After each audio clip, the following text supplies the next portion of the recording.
കർത്താവായിരിക്കുന്ന യേശുക്രിസ്തുവിൻ്റെ ധന്യനാമത്തിൽ സ്നേഹവന്ദനങ്ങളെ അറിയിക്കുന്നു. നമുക്കൊരിക്കൽ കൂടെ ദൈവവചന പഠനത്തിനായിട്ട് ചേർന്ന് വരുവാൻ കർത്താവ് നൽകി തന്ന ഭാഗ്യകരമായ പദവിയോർത്ത് ദൈവത്തെ സ്തുതിക്കുന്നു, സ്തോത്രം ചെയ്യുന്നു. ഇന്നത്തെ നമ്മുടെ ബൈബിൾ ക്ലാസ്സിലേക്ക് എല്ലാവരെയും പ്രത്യേകമായി സ്വാഗതം ചെയ്യുന്നു. ബഹുമാനപ്പെട്ട അച്ഛനും കടന്നു വന്ന എല്ലാവർക്കും ഓർത്ത് ദൈവത്തെ സ്തുതിക്കുകയും സ്തോത്രം ചെയ്യുകയും ചെയ്യുന്നു. പ്രത്യേകാൽ ഇന്നത്തെ ബൈബിൾ ക്ലാസ്സിൽ പലർക്കും കടന്നു വരാൻ കഴിയില്ല എന്ന് മുന്നമേ അറിയിച്ചിരുന്നു. എങ്കിലും ഞാൻ ഇടയ്ക്കൊന്ന് ചിന്തിച്ചു, ആരും ഇല്ലെങ്കിൽ നമുക്കങ്ങ്, എനിക്കും നല്ല ആരോഗ്യത്തിന് നല്ല സുഖമില്ല, കുഞ്ഞുങ്ങൾക്കൊക്കെ വൈറൽ ഫീവറായിരുന്നു. അതിൻ്റെ ഒരു ചെറിയ പ്രശ്നം എനിക്കും ഉണ്ട്, പൂർണ്ണമായിട്ട് മാറിയിട്ടില്ല.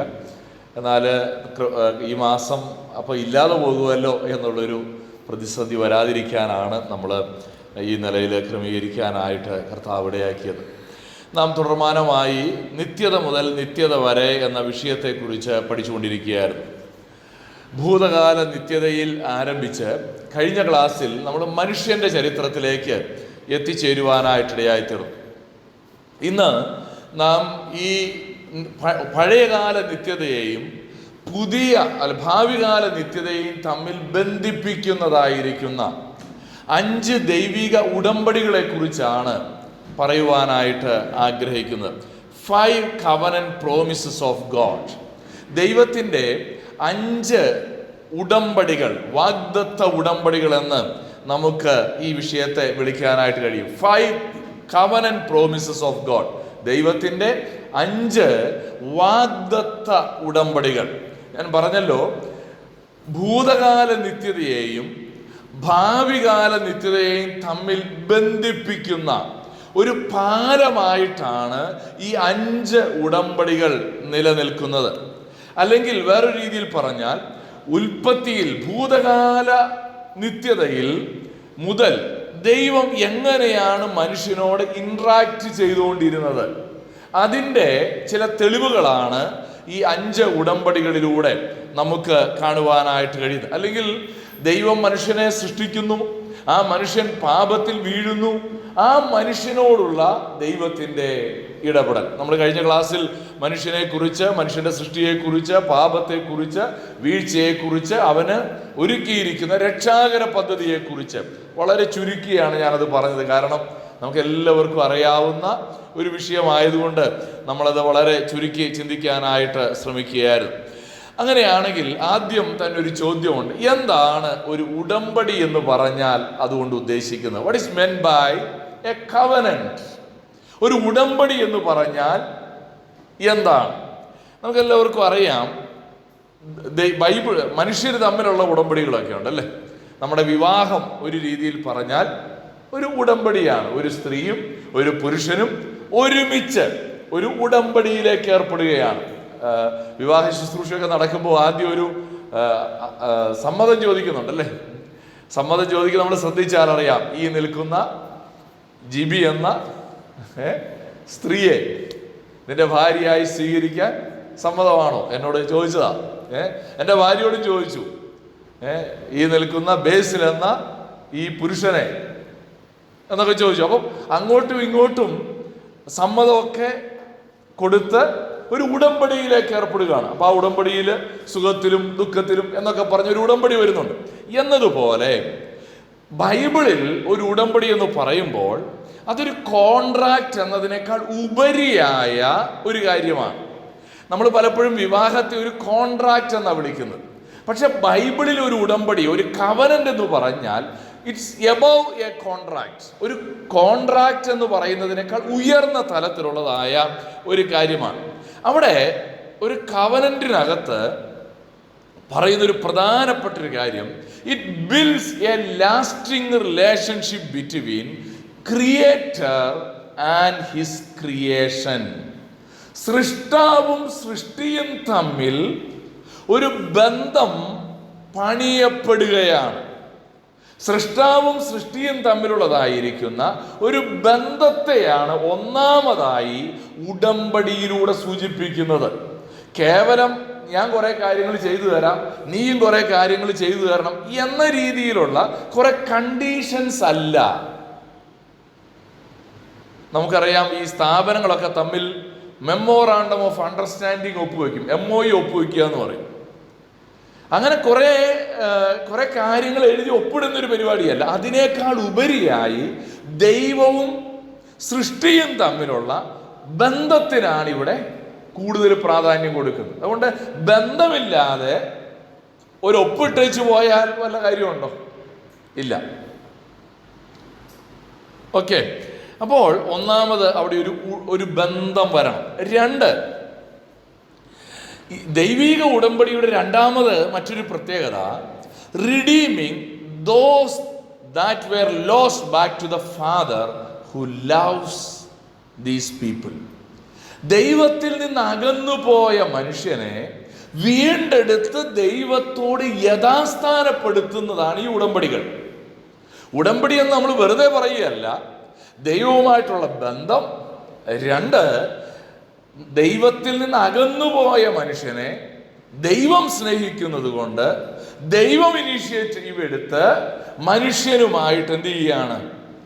ഒരു സ്നേഹബന്ധത്തിലേക്ക് യഥാസ്ഥാനപ്പെടുന്ന ഒരു അനുഭവത്തെയാണ് വാസ്തവത്തിൽ ഒരു ഉടമ്പടി എന്ന പദം കൊണ്ട് അർത്ഥമാക്കുന്നത്. അല്ലാതെ കുറെ നിയമാവലികൾ എഴുതി എന്നാൽ നീ അപ്പുറത്ത് ഒപ്പിട്, ഞാനും ഇപ്പുറം ഒപ്പിടാൻ 2 സാക്ഷികൾ ഒപ്പിട്, അങ്ങനത്തെ ഒരു ചടങ്ങ് പരിപാടി അല്ല ദൈവവചനത്തിന്റെ അടിസ്ഥാനത്തിലുള്ള ഉടമ്പടി എന്ന് പറയുന്നത്. ദൈവവചനത്തിന്റെ അടിസ്ഥാനത്തിലുള്ള ഉടമ്പടിക്കകത്ത് നിലനിൽക്കുന്ന ബന്ധവും 2 ആ മനുഷ്യന്റെ വീണ്ടെടുപ്പുമാണ് പ്രധാനപ്പെട്ട വിഷയം എന്ന് പറയുന്നത്. ഇനി ഈ ഉടമ്പടികളിലെല്ലാം, ബൈബിളിലെ ഉടമ്പടികളിലെല്ലാം പൊതുവായ ചില കാര്യങ്ങളുണ്ട്. അതിൽ ഒന്നാമത്തേത് ഒരു പ്രതിജ്ഞയാണ്. ഒരു പ്രതിജ്ഞ, ദൈവം പറയുകയാണ് ഞാൻ നിന്നെ ഇങ്ങനെ ചെയ്യാം. ഒരു പ്രതിജ്ഞ, ദൈവത്തിൻ്റെ ഒരു പ്രതിജ്ഞ.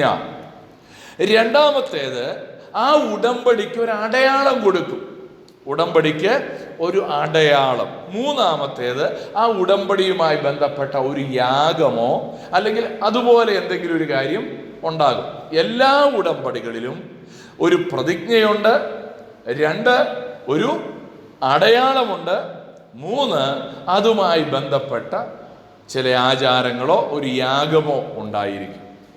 അതാണ് ഈ 3 കാര്യങ്ങൾ എല്ലാ ഉടമ്പടികളിലും നമുക്ക് പൊതുവായി കാണുവാനായിട്ട് കഴിയും. എന്നാൽ ഈ ഉടമ്പടിയിൽ അടുത്തതായി വരുന്നൊരു കാര്യമാണ്, വളരെ പ്രധാനപ്പെട്ട ഒരു കാര്യമാണ്, ഓബ്ലിഗേഷൻസ് ആൻഡ് കമ്മിറ്റ്മെന്റ്സ്. ഇതിനകത്ത് 2 പേര് തമ്മിലൊരു ഉടമ്പടിയിൽ ഏർപ്പെടുമ്പോൾ നീ ചെയ്യേണ്ട കാര്യങ്ങൾ ഇന്നതാണ്, ഞാൻ ചെയ്യാൻ പോകുന്നത് ഇന്ന കാര്യങ്ങളാണ്. ഞാൻ ആദ്യം പറഞ്ഞു, കേവലം അത് മാത്രമല്ല, അതിനേക്കാൾ ഉപരിയായി ബന്ധത്തിന് പ്രാധാന്യമുണ്ട്, അതിനേക്കാൾ ഉപരിയായി വീണ്ടെടുപ്പിനും അവിടെ പ്രസക്തിയുണ്ട്. എന്നാൽ ഇത് വരുമ്പോൾ തന്നെ ദൈവം പറയുന്നൊരു കാര്യമുണ്ട്, ഞാൻ ഇന്ന കാര്യങ്ങളൊക്കെ നിനക്ക് വേണ്ടി ചെയ്യാം, നീ ചെയ്യേണ്ട കാര്യങ്ങൾ ഇതൊക്കെയാണ്. അങ്ങനെയാണ് ബൈബിളിനകത്തെ ഉടമ്പടികളെ നമുക്ക് കാണുവാനായിട്ട് കഴിയുന്നത്. എന്നാൽ ബൈബിളിലെ ഉടമ്പടികളെ 2 കാറ്റഗറിയിലേക്ക് കൊണ്ടുവരാനായിട്ട് കഴിയും. 2 types of covenants. ബൈബിളിൽ there are 2 types of covenants. ഏതൊക്കെയാണ്? ഈ പേരിനല്ല പ്രസക്തി കേട്ടോ. ഞാൻ ആ പേര് ഇടണോ വേണ്ടയോ എന്ന് ആലോചിച്ചു. പക്ഷെ ഒന്നാമത്തെ ടൈപ്പ് എന്നൊക്കെ പറയണമെങ്കിൽ എളുപ്പമാണല്ലോ ഒരു പേരങ്ങ് പറയാം. ആ പേര് കാണുമ്പോൾ നമുക്ക് ഇതെന്തോ പേരാ എന്നൊക്കെ തോന്നും. ആ പേരിങ്ങനെയാണ്, സുസ്രൈൻ വാസൽ കവനന്റ് എന്ന് പറഞ്ഞാൽ ഒരു ഹയറാർക്കിക്കലി ഉയർന്ന വ്യക്തിയും ഹയറാർക്കിക്കലി താഴ്ന്ന വ്യക്തിയും തമ്മിലുള്ളതായ ഉടമ്പടിയെയാണ് ഒന്നാമത്തെ ടൈപ്പ് എന്ന് പറയുന്നത്. സുസ്രൈൻ വാസൽ. വാസൽ എന്ന് പറഞ്ഞാൽ അതിന് മലയാളത്തിൽ പറയുന്നത് ദാസൻ എന്നല്ല. ഈ കപ്പം കൊടുക്കുന്നവർക്ക് പറയുന്ന മലയാളം പദം എന്തോ? സാമന്തൻ. വേറൊരു വാക്കോടെ ഉണ്ട്. സാമന്തൻ എന്നുള്ളത് കറക്റ്റ് വാക്കാണ്, വേറൊരു വാക്കോടെ ഉണ്ട്. അതായത് ഉയർന്ന ഒരു വ്യക്തിയും താഴ്ന്നൊരു വ്യക്തി. ഒരു ഉദാഹരണത്തിന്, ഒരു കമ്പനി ഒരു വ്യക്തിക്ക് ജോലി കൊടുക്കുകയാണ്. നീ ഇന്ന ജോലിയൊക്കെ ചെയ്യുകയാണെങ്കിൽ 6 മാസം കഴിയുമ്പോൾ നിനക്ക് പ്രൊമോഷൻ തരാം, 3 മാസത്തെ ട്രെയിനിങ് കഴിയുമ്പോൾ നിന്നെ സ്ഥിരപ്പെടുത്താം. അങ്ങനെ ഒരു 10 കണ്ടീഷൻസ് എഴുതിയിട്ട് കണ്ടീഷണലായിട്ട് നീ ഇന്ന കാര്യങ്ങൾ ചെയ്താൽ മാത്രമേ ഞങ്ങൾ ഇങ്ങനെയുള്ള കാര്യങ്ങൾ ചെയ്യൂ. കണ്ടീഷണൽ. അതാണ് ഒന്നാമത്തെ ടൈപ്പ്. അതായത് ഇപ്പോൾ ഒരു രാജാവ് അയൽവക്കത്തെ ഒരു രാജ്യത്തെ പിടിച്ചടക്കിയെന്ന് വിചാരിക്കുക. അങ്ങനെ പിടിച്ചടക്കി കഴിയുമ്പോൾ അവർ തമ്മിലൊരു കവനന്റ് ഉണ്ടാക്കും. എന്താ കവനന്റ്? എല്ലാ മാസവും നീ എനിക്ക് 100 പവൻ സ്വർണം തരണം, ഞാൻ നിന്റെ രാജ്യത്തേക്ക് ആവശ്യമുള്ള ഭക്ഷണം എത്തിച്ചു തരാം. അതാണ്. അല്ലെങ്കിൽ ഇങ്ങനെ തന്നോണം, ഇല്ലെങ്കിൽ ഞാൻ നിന്നെ വെച്ചേക്കില്ല. ഇങ്ങനെ പറഞ്ഞാലും അതൊരു കവനന്റാ. കാരണം അവൻ താഴ്ന്നയാളാണ്, ഇത് മുതിർന്നയാളാണ്, കൂടിയ ആളാണ്. ഇവർ തമ്മിലൊരു ഉടമ്പടി വെച്ച് കഴിയുമ്പോൾ മിക്കവാറും 1 സൈഡഡ് ആയിരിക്കും. മനസ്സിലായോ? അപ്പോൾ കണ്ടീഷണൽ ആയിട്ടുള്ള ഒരു ഉടമ്പടി എന്ന് നമുക്ക് വേണമെങ്കിൽ വിളിക്കാം. അങ്ങനെയുള്ളതിന് വല്ല ഉദാഹരണവും ബൈബിളിൽ ഓർമ്മയുണ്ടോ?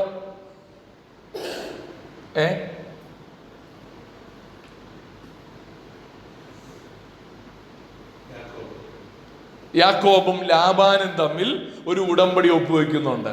നീ എന്നെ 7 സംവത്സരം സേവിച്ചാൽ എന്ത് ചെയ്യാം? എൻ്റെ മകളെ ഞാൻ നിനക്ക് ഭാര്യയായിട്ട് തരാം. അതൊരു കണ്ടീഷണൽ ആയിട്ടുള്ള ഒരു കവനന്റാണ്. രണ്ടാമത്തേതാണ്, അതിന് കൊടുക്കുന്ന പേര് റോയൽ ഗ്രാൻഡ് കവനന്റ് എന്നാണ്. എന്ന് പറഞ്ഞാൽ 2 പേര് തമ്മിൽ അൺകണ്ടീഷണൽ ആയിട്ട് ഒപ്പുവെക്കുന്ന ഉടമ്പടിയാണ്. അൺകണ്ടീഷണൽ. അത് അവിടെ വ്യവസ്ഥകളൊന്നുമില്ല. നീ ഇതൊന്നും നീ എന്ത് ചെയ്യുന്നു എന്നുള്ളത് എനിക്ക് വിഷയമല്ല, ഞാൻ ഇതൊക്കെ നിനക്ക് വേണ്ടി ചെയ്യാൻ പോവുകയാണ്. അങ്ങനത്തെ ഉടമ്പടിയാണ് റോയൽ ഗ്രാൻഡ് കവനന്റ് അല്ലെങ്കിൽ അൺകണ്ടീഷണൽ കവനന്റ്. ഇതിനെ നമുക്ക് ഇങ്ങനെ വിളിച്ചാൽ മതി: conditional covenant and unconditional covenant. Okay, ഇനി നമുക്ക് മുന്നോട്ട് പോകാം. അപ്പോൾ ഇനി നമുക്ക് ഈ 5 ഉടമ്പടികളിലേക്കൊന്ന് പ്രവേശിക്കാം. ഇത് പുതിയ കാര്യങ്ങളൊന്നും അല്ല ഞാൻ പറയാൻ പോകുന്നത്. നമ്മൾ ഇതിനെ ആ നിത്യത മുതൽ നിത്യത വരെയുള്ള ആ ബന്ധത്തെ ഒന്ന് മനസ്സിലാക്കാൻ വേണ്ടിയാണ് ഇതിനെ ഞാൻ പറയാനായിട്ട് ശ്രമിക്കുന്നത്. 5 ഉടമ്പടികളിൽ ഒന്നാമത്തെ ഉടമ്പടിയായിട്ട്, ഇതിനു മുമ്പ് ഒരു കാര്യം പറഞ്ഞോട്ടെ. ഈ ചില ആളുകൾ പറയുന്നുണ്ട് ബൈബിളിൽ 5 ഉടമ്പടികളല്ല 7 ഉടമ്പടികളുണ്ട് എന്ന് പറയുന്ന ആളുകളുണ്ട്. ഇനി 7 അല്ല, ഇതിലും കൂടുതൽ ഉടമ്പടികളുണ്ട്. നമ്മൾ അതിനെ എടുക്കുന്നത് ഏതർത്ഥത്തിൽ എടുക്കുന്നു എന്നുള്ളതിൻ്റെ അടിസ്ഥാനത്തിലാണ്. ഇപ്പോൾ ആദാമ്യ ഉടമ്പടി എന്ന് പറഞ്ഞൊരു ഉടമ്പടിയെ കുറിച്ച് ചിലർ പറയാറുണ്ട്. നമ്മൾ കഴിഞ്ഞ ക്ലാസ്സിൽ നിർത്തിയത് അവിടെയാണ്. ഉൽപ്പത്തി 3:15 നമ്മൾ പഠിച്ചപ്പോൾ അവിടെ എന്താ നമ്മൾ കണ്ടത്? ദൈവം ആദമിനോട് ഹവ്വയോടും പറയുന്നൊരു കാര്യമുണ്ട്: സ്ത്രീയുടെ സന്തതി സർപ്പത്തിന്റെ തലയെ തകർക്കും, നീ അവന്റെ കുതികാൽ തകർക്കും. ഇതിനെ ആദാമ്യ ഉടമ്പടി എന്ന് വിളിക്കുന്നവരുണ്ട്. അപ്പോൾ അതൊരു ഉടമ്പടിയാണ്. പിന്നെ അവസാനം അന്ത്യകാലത്ത് ഇതുപോലെ എന്ന് പക്ഷെ ഇത് നമ്മൾ ഈ ഉടമ്പടികളെ വെക്കുമ്പോൾ ഞാൻ ആദ്യം പറഞ്ഞ 3 കാര്യങ്ങളില്ലേ? ഒരു പ്രതിജ്ഞ, ഒരു സൈൻ, 3 സെറമോണി. ഒരു പ്രതിജ്ഞ ഉണ്ടാകും, ഒരു ഓത്തുണ്ടാകും, ഒരു സൈൻ ഉണ്ടാകും, ഒരു സെറമണി അല്ലെങ്കിൽ ഒരു സാക്രിഫൈസ്. ഇത് 3ഉമാണ് നമ്മൾ എന്ത് ചെയ്യുന്നത്? ഒരു കവനന്റിനെ, ഒരു ഉടമ്പടിയെ ഐഡന്റിഫൈ ചെയ്യാനായിട്ട് ഉപയോഗിക്കുന്നത്. മനസ്സിലാവുന്നുണ്ടോ? അപ്പൊ ഈ ആദാമ്യ ഉടമ്പടിയിൽ അങ്ങനെ ഒരു സെറമണി ഇല്ല. അവിടെ ഒരു സൈൻ പ്രത്യേകമായിട്ട് കൊടുക്കുന്നില്ല, ദൃശ്യമായത്. അതുകൊണ്ടാണ് പല വേദപണ്ഡിതന്മാരും അതിനെ ഒരു ഉടമ്പടിയായിട്ടല്ല കാണുന്നത്. അത് ദൈവത്തിന്റെ വാഗ്ദത്തമാണ്, അതിനകത്ത് സംശയമില്ല. ഈ 5 ഉടമ്പടികളെ മാത്രമായിട്ട് ചുരുക്കിയതിന്റെ കാരണം അതാണ്. ഓക്കെ, അപ്പൊ അത്രയും കവനന്റിനെ കുറിച്ച് അത്രയും പറഞ്ഞ് ഞാൻ അങ്ങ് വിടുക. ഒന്നാമത്തെ കവനന്റ് നോഹയോടുള്ള ഉടമ്പടി, നോഹൈ കവനന്റ്. നോഹയോടുള്ള ഉടമ്പടി ഇത് നമുക്ക് എല്ലാവരും സൺഡേ സ്കൂളിൽ പഠിക്കുന്ന ഒരു ഉടമ്പടി ആയതുകൊണ്ട് എല്ലാവർക്കും അറിയാം. പക്ഷെ ഇത് പഠിക്കുമ്പോൾ നമുക്ക് അതിൻ്റെ ഒരു ഫോർമാറ്റ് കൃത്യമായിട്ട് മനസ്സിലാക്കാൻ പറ്റും. എന്താണ് ഒരു ഉടമ്പടി, ആ ഉടമ്പടിയിൽ എന്തൊക്കെ കാര്യങ്ങൾ വന്നിട്ടുണ്ട്, ആ ഉടമ്പടി ആർക്കൊക്കെ ബാധകമാണ് എന്നുള്ള കാര്യങ്ങളൊക്കെ നമുക്കിവിടെ കാണാനായിട്ട് കഴിയും. ഒന്നാമത്തെ ഈ ഏതൊരു ഉടമ്പടിയിലും ഞാൻ പറഞ്ഞല്ലോ, ആ ഉടമ്പടിക്ക് ഒരു പ്രതിജ്ഞയുണ്ട്. ഒരു ഉടമ്പടിയിൽ പ്രതിജ്ഞയുണ്ട്. എന്താണ് പ്രതിജ്ഞ? ഉൽപ്പത്തി 9:11 ദൈവം നോഹയോട് കൊടുക്കുന്നൊരു പ്രതിജ്ഞയുണ്ട്. എന്താണ്? സകല ജഡവും ജലപ്രളയത്താൽ നശിക്കയില്ല, ഭൂമിയെ നശിപ്പിപ്പാൻ ഇനി ജലപ്രളയം ഉണ്ടാകുകയുമില്ല എന്ന് ഞാൻ നിങ്ങളോട് ഒരു നിയമം ചെയ്യുന്നു, ഒരു ഉടമ്പടി ചെയ്യുന്നു, ഒരു കവനന്റിൽ ഞാൻ ഏർപ്പെടുന്നു. അപ്പോൾ ഒന്നാമതായിട്ട് ഒരു ഉടമ്പടി എന്ന് പറയുമ്പോൾ അതിനകത്തൊരു പ്രതിജ്ഞയുണ്ട്. ദൈവം നോഹയോട് ചെയ്ത ഉടമ്പടിയിലെ പ്രതിജ്ഞ എന്താണ് പ്രതിജ്ഞ? ജലപ്രളയത്താൽ ഇനി ഞാൻ ഭൂമിയെ നശിപ്പിക്കയില്ല. സകല ജഡവും, കണ്ടോ, ആ വാക്കിന് വലിയ പ്രസക്തിയുണ്ട്. സകല ജഡവും ജലപ്രളയത്താൽ നശിക്കയില്ല എന്ന് പറഞ്ഞാൽ ഭൂമിയെ അപ്പാടെ നശിപ്പിക്കാൻ വേണ്ടി എന്ത് ചെയ്യില്ല? ജലപ്രളയത്തെ ഉപയോഗിക്കില്ല എന്നുള്ളതാണ് നമ്മൾ അതിൽ നിന്ന് മനസ്സിലാക്കാനായിട്ട്. അപ്പോൾ അവിടുത്തെ പ്രതിജ്ഞ അതാണ്. മനസ്സിലായി? ഏതൊരു ഉടമ്പടിയിലും ഒരു പ്രതിജ്ഞയുണ്ട്. ഇനി ഇത് ഏത് ടൈപ്പ് ഉടമ്പടിയാണ് ഈ നോഹയുടെ ഉടമ്പടി എന്ന് പറയുന്നത്? അത് കാണിച്ചു പോയി അല്ലേ? ഇതൊരു അൺകണ്ടീഷണലാണ്. നോഹ, നീ മര്യാദയ്ക്ക് ജീവിക്കുകയാണെങ്കിൽ ഞാൻ ജലപ്രളയത്താൽ നശിപ്പിക്കില്ലെന്നാണോ പറഞ്ഞേ? അല്ല. നിങ്ങൾ പാപം ചെയ്യാതിരുന്നാൽ ഞാൻ നശിപ്പിക്കുകയില്ല, അങ്ങനത്തെ കണ്ടീഷൻസ് വെച്ചിട്ടല്ല ഇവിടെ ദൈവം എന്ത് ചെയ്തത്? ഉടമ്പടിയിൽ ഏർപ്പെട്ടത്. കണ്ടീഷൻ കൂടാതെ തന്നെ ദൈവം എന്ത് ചെയ്യുകയാണ്? ഒരു ഉടമ്പടിയിലേക്ക് ഏർപ്പെടുകയാണ്. അപ്പോൾ ഈ നോഹൈക ഉടമ്പടിയുടെ ഒരു പ്രത്യേകത അത് അൺകണ്ടീഷണലാണ് എന്നുള്ളതാണ്. ആ ടേം അങ്ങ് വിട്ടേരാ കേട്ടോ. ഞാൻ അതിനെ ഇനി അൺകണ്ടീഷണൽ എന്നായിരിക്കും വിളിക്കാൻ പോകുന്നത്. ഓക്കെ, അൺകണ്ടീഷണൽ ആയിട്ടുള്ള ഒരു ഉടമ്പടിയാണ് എന്നുള്ളത് നമുക്ക് അവിടെ മനസ്സിലാക്കാനായിട്ട് കഴിയും. മറ്റൊരു കാര്യം, ഇത് എത്ര കാലഘട്ടത്തേക്കാണ്? അതൊരു പ്രസക്തമായ കാര്യമാണ്. ഓരോ കവനന്റിനും ചില പ്രത്യേകതകളുണ്ട് അല്ലേ? നമ്മളൊരു MOU സൈൻ ചെയ്യുമ്പോൾ എത്ര കാലത്തേക്ക്? അടുത്ത 2 വർഷത്തേക്ക്, അടുത്ത 5 വർഷത്തേക്ക് സഹകരിച്ച് പ്രവർത്തിക്കാം അല്ലേ? വിവാഹം എന്ന ഉടമ്പടിയെ കുറിച്ച് പറയും മരണം നമ്മെ വേർപിരിക്കുന്നത് വരെ എന്നൊക്കെ നമ്മൾ ഉടമ്പടിയിൽ ഏർപ്പെടും. അങ്ങനെയാണെങ്കിൽ ഈ നോഹൈക ഉടമ്പടിയുടെ ഒരു പ്രത്യേകത, ഇത് എവർലാസ്റ്റിംഗ് ആയ ഒരു ഉടമ്പടിയാണ്. എന്നേക്കും നിലനിൽക്കുന്ന ഒരു ഉടമ്പടിയാണ്. താൽക്കാലികമല്ല, കുറച്ച് സീസണിലേക്ക് മാത്രമല്ല, എന്നേക്കും നിലനിൽക്കുന്ന ഒരു ഉടമ്പടിയാണ്. അത് പറയുമ്പോൾ ഞാൻ ഒരു ചിന്ത പറയട്ടെ. ഈ എവർലാസ്റ്റിംഗ് കവനന്റിൽ ഏർപ്പെടണമെന്നുണ്ടെങ്കിൽ നമ്മളെ കൊണ്ട് പറ്റുമോ?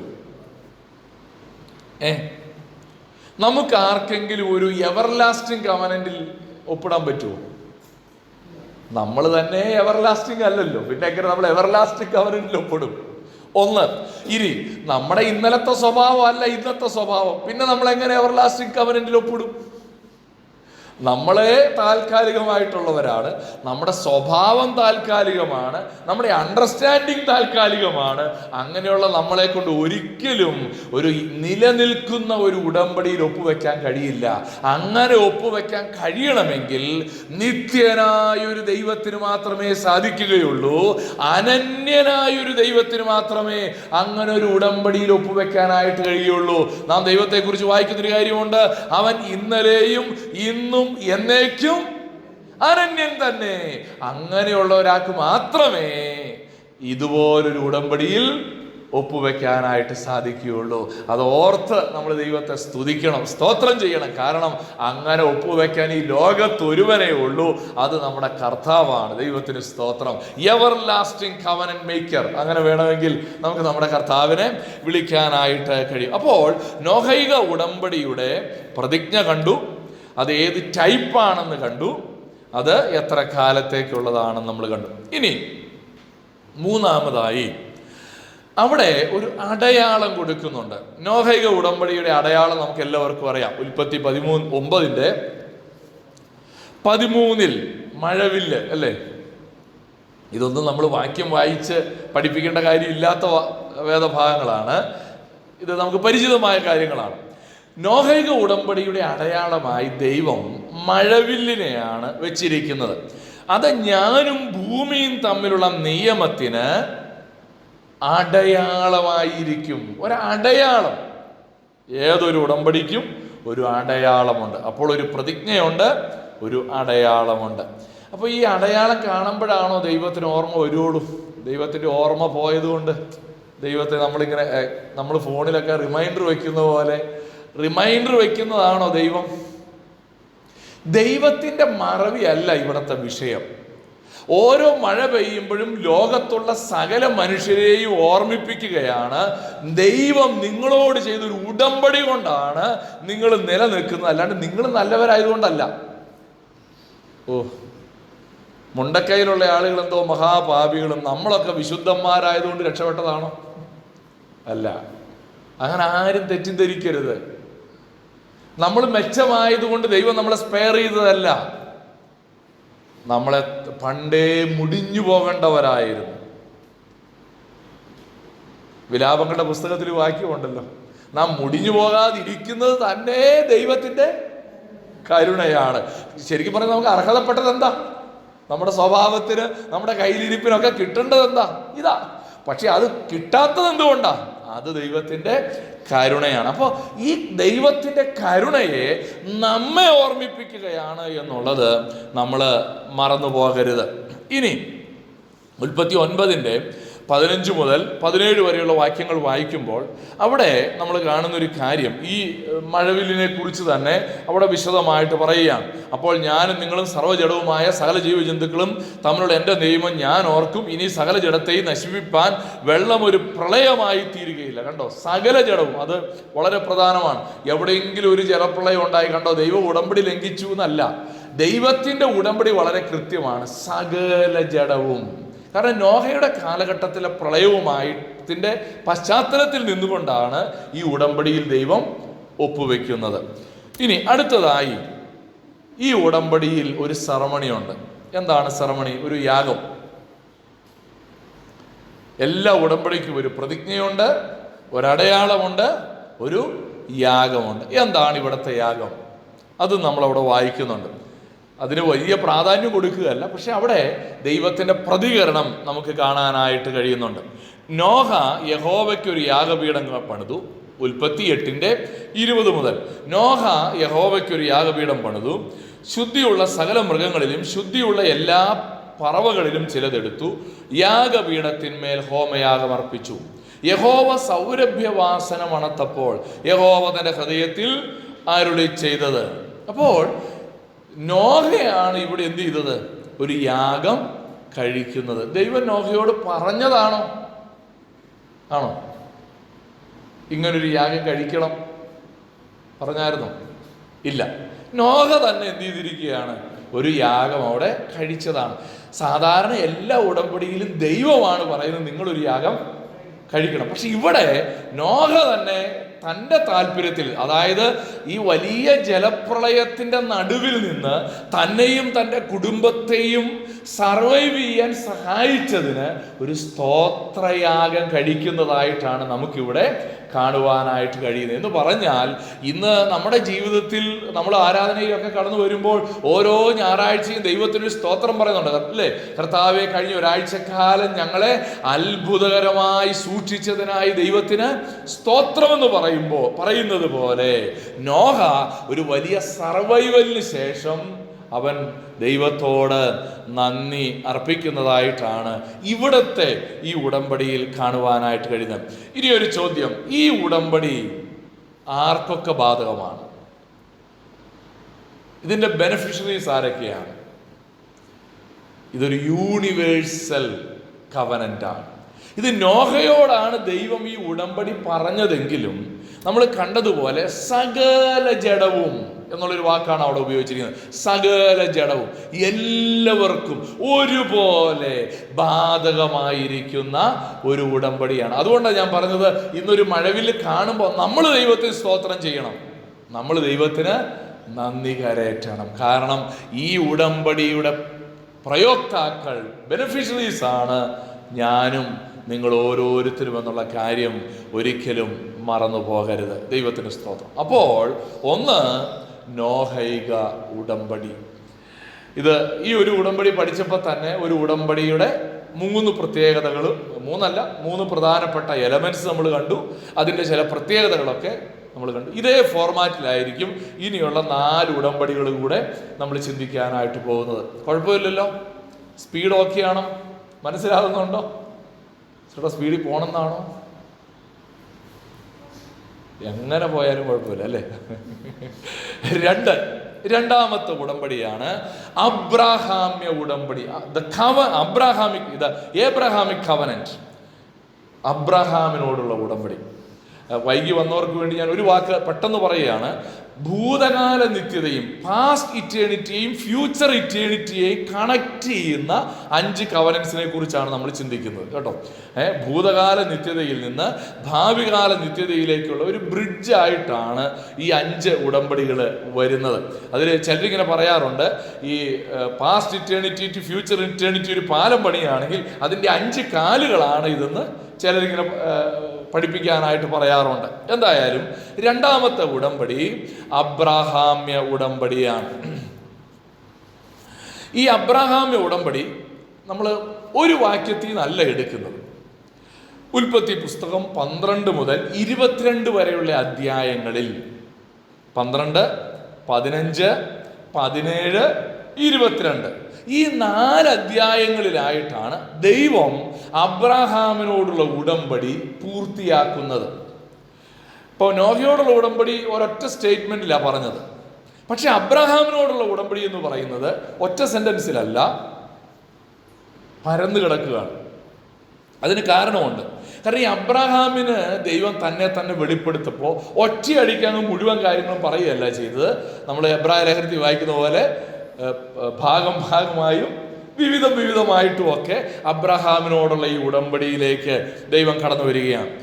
ഈ ഉടമ്പടിയുടെ, ഈ അബ്രഹാമ്യ ഉടമ്പടിയുടെ മാത്രം ഒരു പ്രത്യേകതയാണ് ഇത് combination of conditional and unconditional covenant ആണ്. ഒരു രീതിയിൽ നോക്കിയാൽ അബ്രഹാമിനോടുള്ള ഉടമ്പടി വ്യവസ്ഥകളുള്ളതാണെങ്കിൽ, വേറൊരു രീതിയിൽ നോക്കിയാൽ അബ്രഹാമിനോടുള്ള ഉടമ്പടി വ്യവസ്ഥകൾ കൂടാതെയുള്ളതാണ്. നമ്മൾ ഉടമ്പടികളെ 2 കാറ്റഗറി ആയിട്ടാണ് തിരിച്ചത്. ഒന്ന് കണ്ടീഷണൽ കവനന്റും 2 അൺകണ്ടീഷണൽ കവനന്റും. അതിൻ്റെ ജാർഗൺസ് ഞാൻ പറയുന്നില്ല. ഒന്ന് കണ്ടീഷണൽ ആണ്, 2 അൺകണ്ടീഷണൽ ആണ്. ഈ അബ്രഹാമിനോടുള്ള ഉടമ്പടി ഈ കോമ്പിനേഷൻ ആണെന്ന് പറയാൻ കാരണം എന്താണെന്ന് ചോദിച്ചാൽ, ദൈവം അബ്രഹാമിനോടൊരു കാര്യം ആവശ്യപ്പെടുന്നുണ്ട്. എന്താ ആവശ്യപ്പെടുന്നത്? 12:1 നീ നിന്റെ ദേശത്തെയും ചാർച്ചക്കാരെയും പിതൃഭവനത്തെയും വിട്ട് പുറപ്പെട്ട് ഞാൻ നിന്നെ കാണിപ്പാനിരിക്കുന്ന ദേശത്തേക്ക് പോക. അപ്പോൾ അബ്രഹാമിനോട് ദൈവം ഒരു കാര്യം ആവശ്യപ്പെടുന്നുണ്ട്. അപ്പൊ അത് കണ്ടീഷനാണ്. പോയാൽ പിന്നെ ബാക്കി പറയാമെന്നൊന്നും ദൈവം പറഞ്ഞില്ല അല്ലേ. പോക എന്ന് പറഞ്ഞിട്ട് 2-ാം വാക്യത്തിൽ പറയുകയാണ്, ഞാൻ നിന്നെ വലിയൊരു ജാതിയാക്കും. അതാണ് അവിടുത്തെ പ്രതിജ്ഞ, ഓത്ത്. ആ കവനന്റിനകത്ത് വരുന്ന ഓത്ത് എന്താണെന്ന് ചോദിച്ചാൽ 2-ാമത്തെ വാക്യമാണ്. ഞാൻ നിന്നെ വലിയൊരു ജാതിയാക്കും, നിന്നെ അനുഗ്രഹിച്ച് നിന്റെ പേർ വലുതാക്കും, നീ ഒരു അനുഗ്രഹമായിരിക്കും. നിന്നെ അനുഗ്രഹിക്കുന്നവരെ ഞാൻ അനുഗ്രഹിക്കും, നിന്നെ ശപിക്കുന്നവരെ ഞാൻ ശപിക്കും, നിന്നിൽ ഭൂമിയിലെ സകല വംശങ്ങളും അനുഗ്രഹിക്കും. പക്ഷെ ഇവിടുത്തെ ഒരു പ്രത്യേകത, ഇവിടെ അബ്രഹാമിനോടൊരു കാര്യം ചെയ്യാൻ ആവശ്യപ്പെട്ടു എങ്കിലും അങ്ങനെ ചെയ്താൽ മാത്രമേ ഞാൻ നിന്നെ അനുഗ്രഹിക്കുകയുള്ളൂ എന്നൊരു കണ്ടീഷൻ പറഞ്ഞില്ല. പുറപ്പെട്ടു പോക എന്ന് പറഞ്ഞു. അവിടെ നമുക്ക് ചോദ്യവും ഇല്ല, ഉത്തരവും ഇല്ല. കാരണം എന്താ അറിയോ? അബ്രഹാം അത് കേട്ടു, പോയി. നമ്മളോടാണ് പറഞ്ഞെങ്കിൽ നമുക്ക് ചോദിക്കരുതല്ല, പോയില്ലെങ്കിൽ എന്താ കുഴപ്പം? കാരണം നമ്മൾ പോയില്ലല്ലോ. അബ്രഹാം കേട്ട വഴി എന്ത് ചെയ്തു? കിടക്ക പെട്ടി എടുത്തോണ്ട് ഒറ്റ പോയി. അതുകൊണ്ട് ഇവിടെ കണ്ടീഷനായിട്ട് അവിടെ ഒന്നും പറഞ്ഞിട്ടില്ല. ഞാനത് അടുത്ത ഉടമ്പടിയിലേക്ക് വരുമ്പോൾ നമുക്കത് കുറച്ചുകൂടെ ക്ലിയർ ആയിട്ട് മനസ്സിലാകും. പക്ഷെ ഇവിടെ ഒരു കാര്യം ആവശ്യപ്പെട്ടു എന്നുള്ളത് കൊണ്ട് നമുക്ക് വേണമെങ്കിൽ അതിനെ കണ്ടീഷണൽ എന്ന് വിളിക്കാം. എന്നാൽ ആ കണ്ടീഷന്റെ ബേസിസിലല്ല അബ്രഹാമിനുള്ള അനുഗ്രഹങ്ങൾ ദൈവം വാഗ്ദത്തം ചെയ്ത്. അതുകൊണ്ട് ഇത് അൺകണ്ടീഷണലായ ഒരു കവനന്റ് ആണെന്നും നമുക്ക് പറയാൻ കഴിയും. ഇവിടെ പ്രോമിസും ഉണ്ട്, ഒരു റെസ്പോൺസിബിലിറ്റിയും ഉണ്ട് എന്നുള്ളത് നമുക്ക് മനസ്സിലാക്കാനായിട്ട്. മറ്റൊരു പ്രധാനപ്പെട്ട കാര്യം, ഇറ്റ്സ് ആൻ എവർലാസ്റ്റിംഗ് കവനന്റ്. അബ്രഹാമിനോടുള്ള ഉടമ്പടി താൽക്കാലികമല്ല. ഇനി നമ്മൾ പഠിക്കാൻ പോകുന്ന അടുത്ത ഉടമ്പടിയൊക്കെ താൽക്കാലികമാണ്. പക്ഷെ ഈ ഉടമ്പടിയുടെ ഒരു പ്രത്യേകതയാണ്, ഇത് എവർലാസ്റ്റിംഗ് കവനന്റ് ആണ്. ഇത് അബ്രഹാമിനോട് ഒപ്പിട്ട ഉടമ്പടി അല്ലേ. പിന്നെ എങ്ങനെയാണ് അത് എവർലാസ്റ്റിംഗ് ആകുന്നത്? അതാണ് നമ്മളവിടെ വായിച്ചത്. നമ്മളവിടെ വായിക്കുന്നത് ഇങ്ങനെയാണ്: നിന്നിൽ ഭൂമിയിലെ സകല വംശങ്ങളും അനുഗ്രഹിക്കപ്പെടും എന്ന് പറഞ്ഞാൽ അബ്രഹാമിന്റെ ജീവിതകാലത്ത് തീരുന്ന ഒരു ഉടമ്പടി അല്ല ദൈവം അബ്രഹാമിനോട് ചെയ്തത്. അതിൻ്റെ ഒരു മനോഹാരിത ഒന്ന് ഓർത്തു നോക്കി. ഈ ബൈബിളിൽ ചില ആളുകളുണ്ട്, ദൈവം പറയുകയാണ്, ഞാൻ നിന്റെ രാജ്യത്തിൻ്റെ മേൽ വലിയ ശിക്ഷ കൊണ്ടുവരാൻ പോവുകയാണ്, പക്ഷെ നീ ഇത്രയും നാൾ മര്യാദയ്ക്കൊക്കെ ജീവിച്ചുകൊണ്ട് നിന്റെ കാലത്തല്ല, നിന്റെ സന്തതിയുടെ കാലത്താന്ന് പറയുമ്പോൾ ചില ആൾക്കാർ രക്ഷപ്പെട്ടു, സമാധാനമായി, എൻ്റെ കാലത്തെങ്കിലും സമാധാനം ഉണ്ടാകുമല്ലോ അതാ ചിലർ പറയുന്നത്. പക്ഷെ ദൈവം ഇത് ഇവിടെ പറയുമ്പോൾ, അബ്രഹാമിനോട് ഉടമ്പടിയിൽ ഏർപ്പെടുമ്പോൾ, അബ്രഹാമിന്റെ ജീവിതകാലം വരെ മാത്രം ഈ വാക്ക് പാലിക്കാൻ കടപ്പെട്ടവനല്ല ദൈവം. പിന്നെയോ എവർലാസ്റ്റിംഗ്. റോമാലേഖനത്തിലൊരു വാക്യമുണ്ടല്ലോ 7-ാം അധ്യായത്തില്, ഭർത്താവ് ജീവിച്ചിരിക്കുന്ന കാലത്തോളം ഭാര്യ തന്റെ ഭർത്താവിനോട് കടപ്പെട്ടിരിക്കുന്നു. ഭർത്താവ് മരിച്ചാലോ അവള് സ്വതന്ത്രയായി. ദൈവം അബ്രഹാമിനൊരു ഉടമ്പടി ചെയ്തു. ദൈവം സ്വതന്ത്രനായോ? എന്നെങ്കിലും ദൈവം സ്വതന്ത്രനായോ? പക്ഷെ നിങ്ങൾക്ക് ഇതൊന്നും മനസ്സിലാവുന്നില്ലേ? അല്ലെ, സിമ്പിളായ കാര്യമില്ലേ ഞാൻ പറയണേ? ഇതൊക്കെ ഞങ്ങൾക്ക് അറിയാം, അതുകൊണ്ടല്ലേ എക്സൈറ്റ്മെന്റ് ഇല്ലാത്ത. ഇവിടെ എവർലാസ്റ്റിംഗ്. അബ്രഹാം ഉടമ്പടിയിൽ ഏർപ്പെട്ടു. അബ്രഹാം മരിച്ചാലും ദൈവം വിശ്വസ്തനാണ്, ദൈവം നിലനിൽക്കുകയാണ്. അവൻ എന്ത് ചെയ്യുന്നു? ആ ഉടമ്പടിയിൽ ദൈവം തുടർന്നും നിലനിൽക്കും. അതുകൊണ്ടാണത് എവർലാസ്റ്റിംഗ് കവനന്റ് ആണ്. ഇനി ഈ ഉടമ്പടിക്ക് ദൈവം ഒരു അടയാളം കൊടുത്തു. എന്താണ് ആ ഉടമ്പടിയുടെ അടയാളം? ഉൽപ്പത്തി 17:11 പരിച്ഛേദന, സർക്കംസിഷൻ ഒരു അടയാളമായിട്ട് നമുക്ക് അവിടെ കാണുവാനായിട്ട് കഴിയും. ഉൽപ്പത്തി പുസ്തകം 17-ാം അധ്യായത്തിൻ്റെ 9 മുതൽ 11 വരെയുള്ള വാക്യങ്ങളിൽ നിനക്കും നിങ്ങൾക്കും എനിക്കും നിങ്ങൾക്കും നിന്റെ ശേഷം നിന്റെ സന്തതിക്കും മധ്യയുള്ളതും നിങ്ങൾ പ്രമാണിക്കേണ്ടതായ എൻ്റെ നിയമമാണ് ആവിയത്, നിങ്ങളിൽ പുരുഷപ്രജയൊക്കെയും പരിച്ഛേദന ഏൽക്കണം, നിങ്ങളുടെ അഗ്രചർമ്മം പരിച്ഛേദന ചെയ്യണം, അത് എനിക്കും നിങ്ങൾക്കും മധ്യയുള്ള നിയമത്തിൻ്റെ അടയാളമാകും. അപ്പോൾ ഒരു ചോദ്യമുണ്ട് നിങ്ങളുടെ ഉള്ളിൽ വന്നു. ആ ചോദ്യം, അടയാളം പരിച്ഛേദനയാണെന്ന് വായിച്ച സ്ഥിതിക്ക് വല്ല ചോദ്യവും വന്നോ? അങ്ങനാണെങ്കിൽ ഇപ്പോൾ ആ ഉടമ്പടി ഉണ്ടോ? ഇത് എവർലാസ്റ്റിംഗ് കവനന്റ് ആണെന്ന് പറഞ്ഞതല്ലേ? ഇപ്പോ ആ ഉടമ്പടി എന്തു പറ്റി? ക്യാൻസൽ ചെയ്തോ? സസ്പെൻഡ് ചെയ്തോ?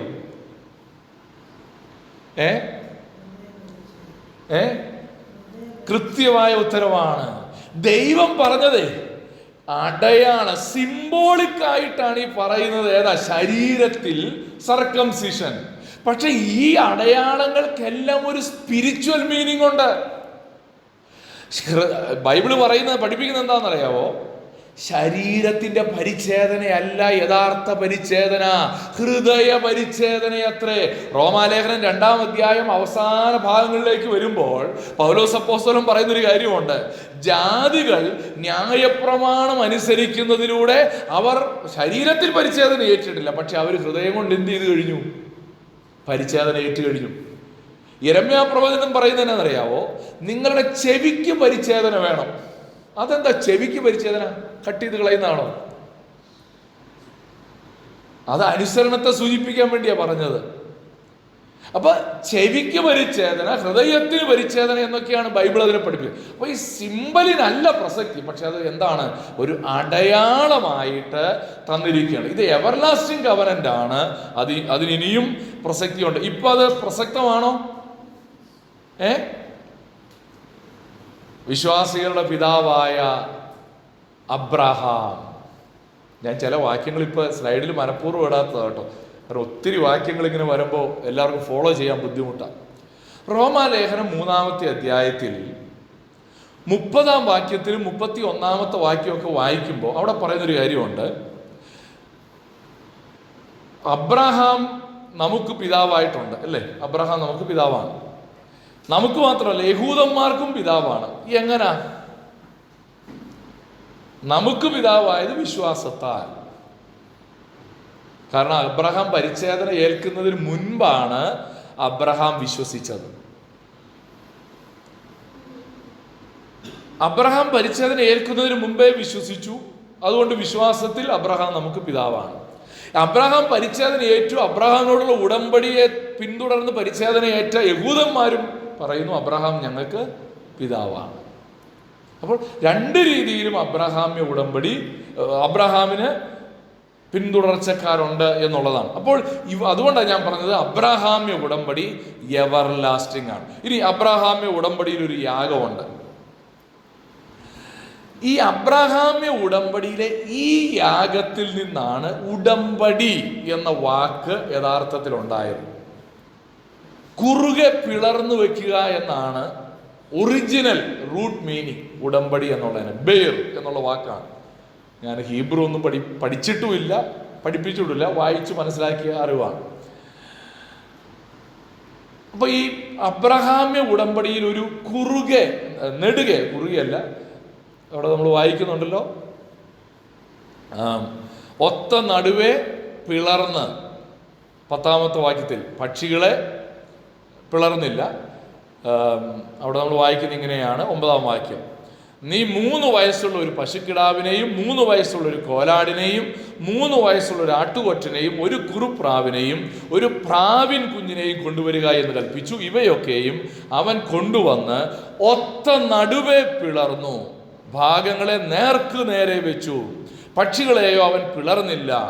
ഉടലുകളിന്മേൽ റാഞ്ചൻ പക്ഷികൾ ഇറങ്ങി വന്നപ്പോൾ അബ്രാം അവയെ ആട്ടിക്കളഞ്ഞു. സൂര്യൻ അസ്തമിക്കുമ്പോൾ അബ്രഹാമിന് ഗാഢനിദ്ര വന്നു. ഭീതിയും അന്ധതമസ്സും അവന്റെ മേൽ വീണു. അപ്പോൾ അവൻ അബ്രാമിനോട്, നിന്റെ സന്തതി സ്വന്തമല്ലാത്ത ദേശത്ത് 400 സംവത്സരം പ്രവാസി. അപ്പോൾ അത് അവിടെ പറയുന്നു. അപ്പോൾ ആ ഉടമ്പടിയാണ് അവിടെ നമുക്ക് കാണുവാനായിട്ട് കഴിയുന്നത്. അപ്പോൾ ആ ഉടമ്പടിയിൽ ഒരു യാഗം ദൈവം എന്ത് ചെയ്തു? അബ്രഹാമിനോട് ആവശ്യപ്പെട്ടു. 9ാമത്തെ വാക്യത്തിൽ നമ്മൾ കണ്ടതുപോലെ 15:9 3 വയസ്സുള്ള ഒരു പശുക്കിടാവ്, 3 വയസ്സുള്ള ഒരു കോലാട്, 3 വയസ്സുള്ള ഒരു ആട്ടുകൊറ്റൻ, ഒരു കുറുപ്രാവിനെ, ഒരു പ്രാവിൻ കുഞ്ഞിനെ, ഇങ്ങനെ 5 കാര്യങ്ങൾ എന്ത് ചെയ്യാൻ പറഞ്ഞു? ഉടമ്പടിയിൽ ഒരു സെറമണിയായിട്ട് കൊണ്ടുവരാനായിട്ട് പറഞ്ഞു. ഇനിയോ ഈ സെറമണീനെയൊക്കെ വ്യാഖ്യാനിക്കാൻ പോയാൽ ഭയങ്കര വ്യാഖ്യാനമായി പോകും കേട്ടോ. കാരണം ഈ 3നെ വ്യാഖ്യാനിക്കുന്നവരുണ്ട്, 3നകത്ത് തന്നെ പശുക്കിടാവിനെ വ്യാഖ്യാനിക്കുന്നവരുണ്ട്. അപ്പം അങ്ങനെയൊക്കെ നമ്മൾ വ്യാഖ്യാനിച്ച ഈ ബൈബിൾ ക്ലാസ് എങ്ങും എത്തൂല്ല. ഞാൻ അതുകൊണ്ട് ആ രീതിയിലുള്ള ഒരു ഉദ്യമത്തിന് ശ്രമിക്കാത്തത്. കാരണം ഒരിക്കൽ ഒരാൾ ബൈബിൾ ക്ലാസ് എടുത്തപ്പോൾ ഉത്തമഗീതത്തിൽ നിന്ന് ബൈബിൾ ക്ലാസ് എടുക്കുക. അപ്പം മിസ്രയീമിൽ നിന്ന് കൊണ്ടുവന്ന കുതിര, ഉത്തമഗീതം 1-ാം അധ്യായം 2ാമത്തെ വാക്യം തോന്നുന്നു, ഒരു കുതിരയെക്കുറിച്ച് പറയും. പിന്നെ മിസ്രയീമിലെ കുതിരയെക്കുറിച്ചുള്ളൊരു ബൈബിൾ ക്ലാസ്. അങ്ങനെ ഇത് കുറച്ച് കഴിയുമ്പോൾ ആൾക്കാർക്ക് ഒരു സംശയം, ഇത് ഏത് പുസ്തകമാണ് പഠിപ്പിക്കുന്നത്? ഉത്തമഗീതമാണോ കുതിരയുടെ ക്ലാസ് ആണോ? അതൊക്കെ ഒരു സംശയം വരും. അതുകൊണ്ട് ഞാൻ അത്രയും അങ്ങ് എന്ത് ചെയ്യുന്നില്ല, അങ്ങ് ആഴത്തിലേക്ക് ഒന്നുമില്ല. പക്ഷെ അങ്ങനെ പഠിക്കാൻ ആഗ്രഹം ഉണ്ടെങ്കിൽ തീർച്ചയായും പഠിക്കണം. ഞാൻ പറഞ്ഞല്ലോ, നമ്മളിതൊരു പനോരമിക് സ്റ്റഡിയാണ്, അതുകൊണ്ടാണ് നമ്മൾ അത്രയും ഡീപ്പായിട്ട് പോകാൻ ശ്രമിക്കാത്തത്. അപ്പോൾ എല്ലാ ഉടമ്പടികളിലും ഒരു യാഗമുണ്ട്. കുറച്ചുകൂടെ വേഗത്തിൽ പോകാം അല്ലേ? 3 അടുത്തതായിട്ട് നമ്മളവിടെ കാണുന്നത്, ഈ ഉടമ്പടി ഇസ്രായേലുമായിട്ടാണ്. അബ്രഹാമിനെ തുടർന്ന് ഇസ്രായേൽ. എന്നാൽ അതിൻ്റെ ആത്മീക അനുഗ്രഹം ഇന്ന് ദൈവമക്കളായ നമ്മളാണ് അനുഭവിക്കുന്നത്. അതുകൊണ്ടാണ് നമ്മളതിനെ എവർ ലാസ്റ്റിംഗ് കവനന്റ് എന്ന് വിളിക്കുന്നത്. നമ്മളതിൻ്റെ ബെനഫിഷ്യറീസാണ്. ഓക്കെ, അപ്പോൾ അത്രയും കാര്യങ്ങൾ മനസ്സിലായി എന്ന് ഞാൻ വിചാരിക്കുകയാണ്. അടുത്ത ഉടമ്പടി നമ്മൾ ഒരുപാട് പ്രാവശ്യം പറയുന്ന ഒരു ഉടമ്പടിയാണ് മോശൈക ഉടമ്പടി അല്ലെങ്കിൽ ന്യായപ്രമാണം. ഈ ഉടമ്പടി കണ്ടീഷണലാണോ അൺകണ്ടീഷണലാണോ ഒന്ന് പറയാമോ? ന്യായപ്രമാണം അല്ലെങ്കിൽ മോശൈക ഉടമ്പടി കണ്ടീഷണലാണോ അൺകണ്ടീഷണലാണോ? കണ്ടീഷണലായ ഒരു ഉടമ്പടി എന്ന് പറഞ്ഞാൽ ഈ 5 ഉടമ്പടികളിൽ പൂർണ്ണമായും കണ്ടീഷണലായ ഒരു ഉടമ്പടി ഉണ്ടെങ്കിൽ അത് മോശൈക ഉടമ്പടി മാത്രമാണ്. This is the one and only conditional covenant എന്ന് നമുക്ക് പറയാനായിട്ട് കഴിയുന്നത്. പുറപ്പാട് പുസ്തകം 19-ാം അധ്യായം 5ഉം 6ഉം വാക്യങ്ങൾ നമ്മൾ വായിക്കുമ്പോൾ അവിടെ ഇങ്ങനെയാണ് എഴുതിയിരിക്കുന്നത്: ആകയാൽ നിങ്ങൾ എൻ്റെ വാക്ക് കേട്ട്. ഇതുവരെയുള്ള ഉടമ്പടിയിൽ ഒന്നും ഇല്ലാത്തൊരു വാക്കാണ് ആകയാൽ. ഇവിടെ വന്നു, വ്യത്യാസം മനസ്സിലായി. ഞാൻ പറഞ്ഞു ഇത് പറയുമ്പോൾ അത് വ്യക്തമാവുന്നു. ആകയാൽ നിങ്ങൾ എൻ്റെ വാക്ക് കേട്ട് അനുസരിക്കുകയും എൻ്റെ നിയമം പ്രമാണിക്കുകയും ചെയ്താൽ നിങ്ങൾ എനിക്ക് സകല ജാതികളിലും വെച്ച് പ്രത്യേക സമ്പത്തായിരിക്കും. ഭൂമി ഒക്കെയും എനിക്കുള്ളതല്ലോ. നിങ്ങൾ എനിക്കൊരു പുരോഹിത രാജത്വവും വിശുദ്ധ ജനവും ആകും. ഇവ നീ ഇസ്രായേൽ മക്കളോട് പറയേണ്ടുന്ന വചനങ്ങൾ ആകുന്നു. ഒരു ചോദ്യമുണ്ട്: ദൈവത്തിന് പക്ഷഭേദമുണ്ടോ? ദൈവം ഇസ്രായേലിൻ്റെ ദൈവം നമ്മളിടയ്ക്ക് പറയുന്ന വാക്കാണ്. പല ആളുകളും ബൈബിളിനെ കുറിച്ച് പറയുമ്പോൾ അല്ലെങ്കിൽ ദൈവത്തെക്കുറിച്ച് പറയുമ്പോൾ ഈ യഹോവ ഏതോ ഗോത്രദേവനാണെന്ന് പരിഹസിക്കാറുണ്ട്. ഇസ്രായേൽ ഗോത്രങ്ങളുടെ ദേവനാണ് അവൻ, അങ്ങനെ ഈ യൂണിവേഴ്സൽ ഒന്നുമല്ല എന്ന് കളിയാക്കുന്ന ആൾക്കാരുണ്ട്. അപ്പൊ അതിനവർ പറയുന്നത് എങ്ങനെയാണ്? ദൈവം എന്ത് ചെയ്തു?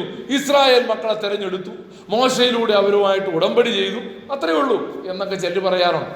പക്ഷെ എന്താണ് ഇതിൻ്റെ പ്രസക്തി?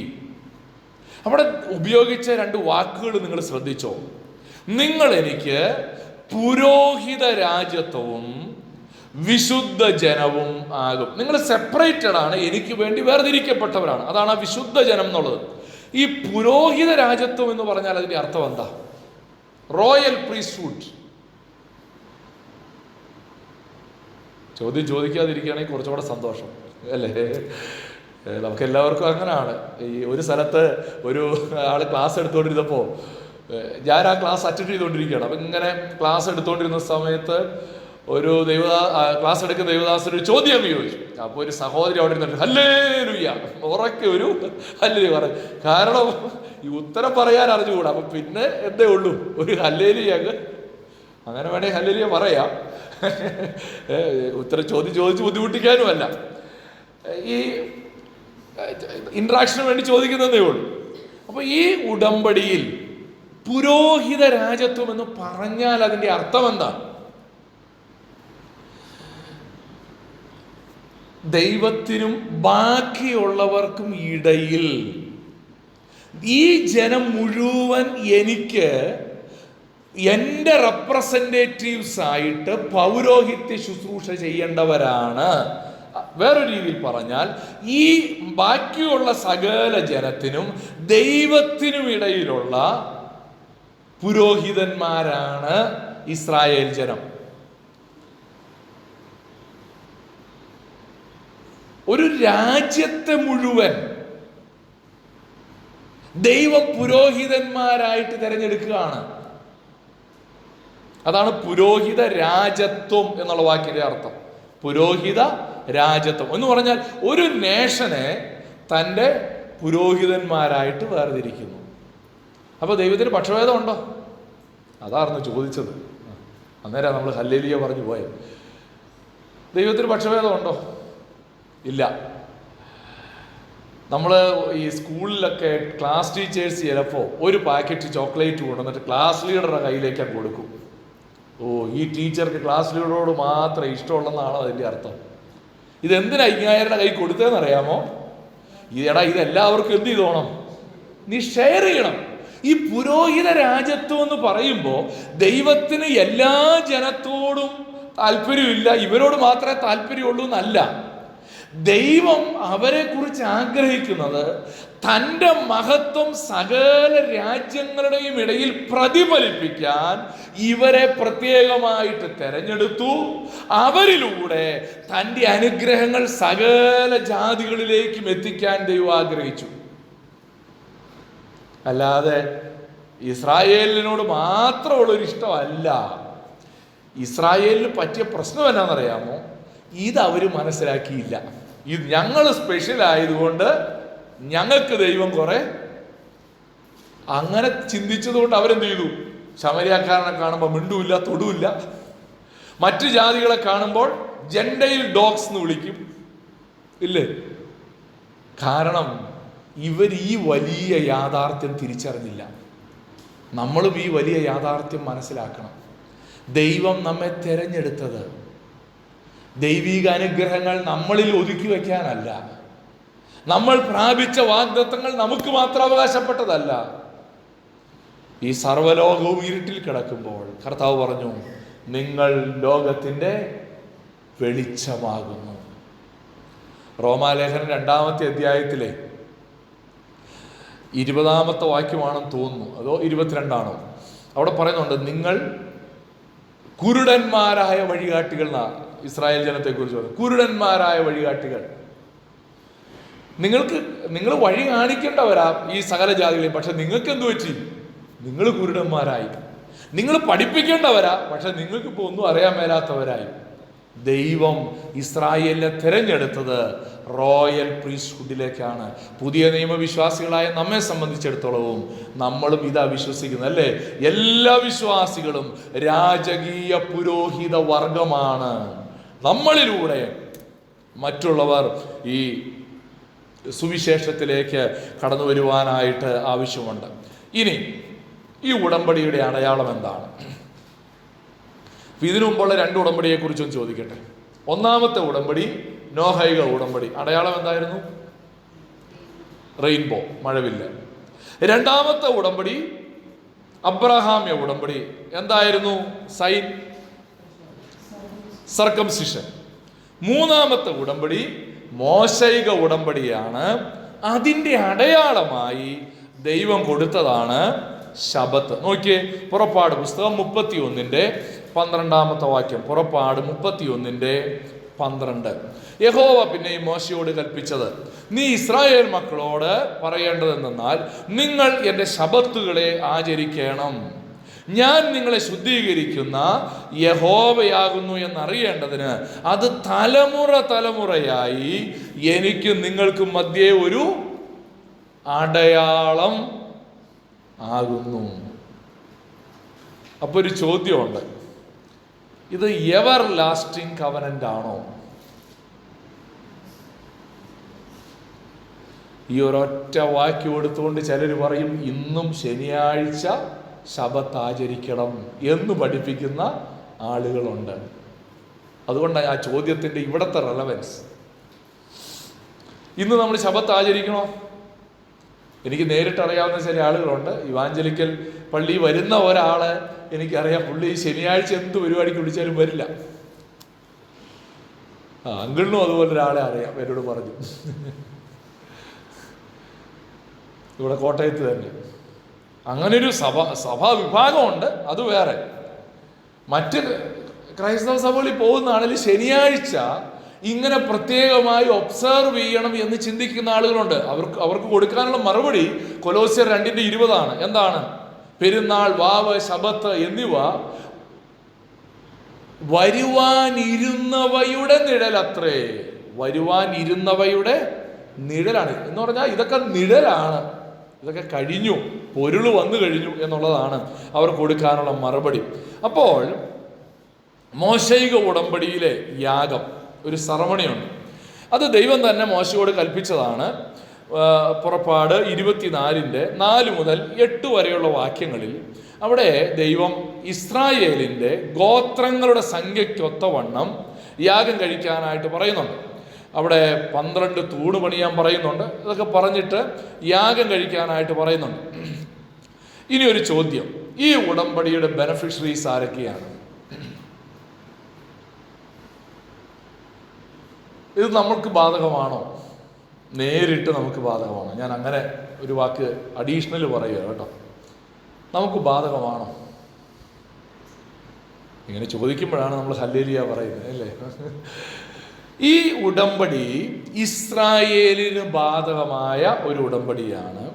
സഭയ്ക്ക് ഇത് നേരിട്ട് ബാധകമല്ല. അത് വളരെ കൃത്യമാണ്. അതുകൊണ്ടാണ് ഈ സെറമണീസ് ഒന്നും നമ്മൾ ഫോളോ ചെയ്യാത്തത്, ഈ സൈൻ നമ്മൾ ഇന്ന് ഉപയോഗിക്കാത്തത്. ഇത് മനസ്സിലാക്കിയില്ലെങ്കിൽ എന്താ കുഴപ്പമെന്നറിയാമോ? നമ്മൾ ഈ ബൈബിളിലെ വാക്യമല്ലേ, കർത്താവ് പറഞ്ഞു, ഞാൻ ന്യായപ്രമാണത്തെ നീക്കുവാനല്ല നിവർത്തിപ്പാനത്രേ വന്നത്. എന്നിട്ട് എന്ത് ചെയ്യും? ന്യായപ്രമാണത്തിൽ ഒരു വാക്യം എടുത്തേച്ച് നമ്മുടെ തല വെച്ചുകൊണ്ട് നടക്കും. ഒത്തിരി ആൾക്കാർ എനിക്കറിയാം.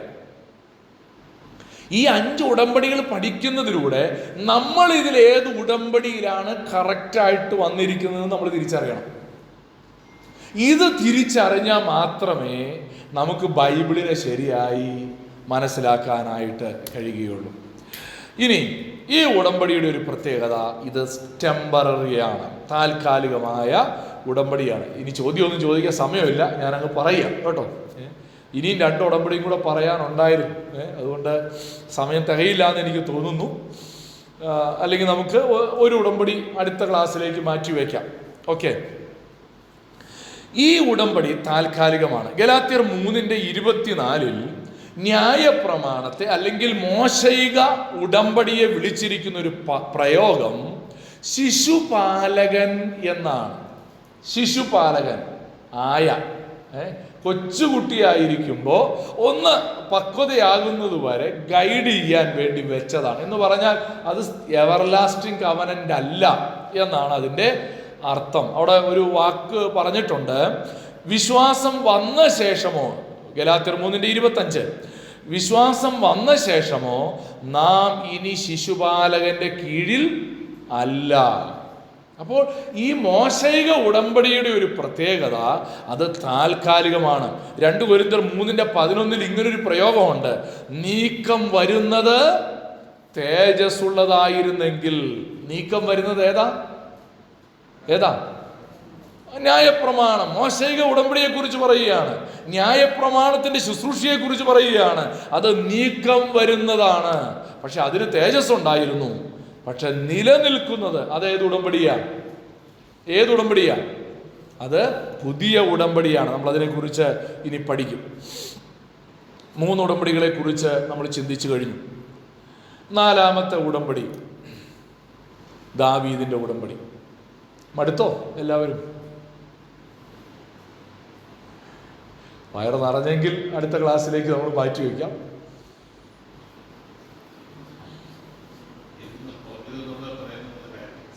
ഇതുവരെയുള്ളത് ഇപ്പോൾ ഒന്ന് പറഞ്ഞ് കൺക്ലൂഡ് ചെയ്യാമെന്നല്ലേ? ഓക്കെ. എന്നാൽ പിന്നെ നമുക്ക് 4ഉം 5ഉം അടുത്ത ക്ലാസ്സിൽ പഠിക്കാം. വെറുതെ നമുക്ക് ദഹനക്കേട് വരുത്തണ്ട. ഓക്കെ. അപ്പോൾ നമ്മൾ 3 ഉടമ്പടികളെ കുറിച്ച് ചിന്തിച്ചു. ഈ 3 ഉടമ്പടികളിലൂടെ നമ്മൾ കണ്ടത് എന്താണ് ഒരു ഉടമ്പടി? എന്താണ്? കേവലം ഒരു കോൺട്രാക്റ്റ് അല്ല ഉടമ്പടി, അത് ബന്ധത്തിനാണ് പ്രാധാന്യം. കേവലം MOU അല്ല, നമ്മുടെ ഭാഷയിൽ പറഞ്ഞാൽ മെമ്മോറാണ്ടം ഓഫ് അണ്ടർസ്റ്റാൻഡിങ് അല്ല ഉടമ്പടി എന്ന് പറയുന്നത്.